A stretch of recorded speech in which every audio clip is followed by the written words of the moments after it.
Good evening. We often talk about maximizing profits and scaling ventures, but what about maximizing your legacy? Entrepreneur and coach Derrick Green has introduced a radical concept to his clients and his own life, the Life Emergency Project. Since July 1st, but I call it the Life Urgency Project. Okay. And when I mentor people through my coaching, I have a coaching program called the Sauce of Life. When I mentor people in the Sauce of Life, the first thing we do is we write their obituary. You start with the end in mind, one of Stephen Covey's 7 Habits of Highly Effective People. After that obituary, though, there's a whole process that we go through, and you're talking about projects. So what I've done with this Life Urgency Project is to say, this happened in July, literally July 1st, to say, Derrick, if God gave you until December 31st of 2025, that's all the time you have left on this earth. What are you going to do with it? So since July 1st, that's what I've been doing. This is why I've released the books.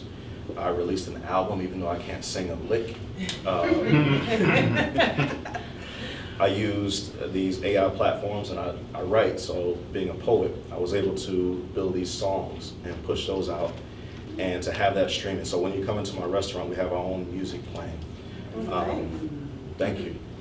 And releasing the books, and then the impact on the lives that I can have, making sure that my family's squared away, which is also something that happens oftentimes in our communities where we don't take care of things like wills and trusts, and our families end up getting ripped apart in probate because somebody passed away.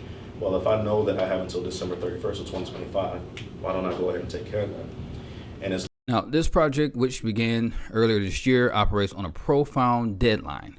Green asked himself, if God gave you until December 31st of the end of the year, that's all the time you had left on this earth, what are you doing with it?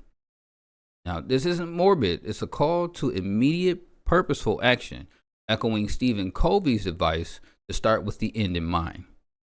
Since setting this timeline, Green has leveraged his creative side to produce tangible assets. Despite admitting he can't sing a lick, he released an entire album using AI platforms to build and push out songs based on his poetry. Now his own music plays in his restaurant.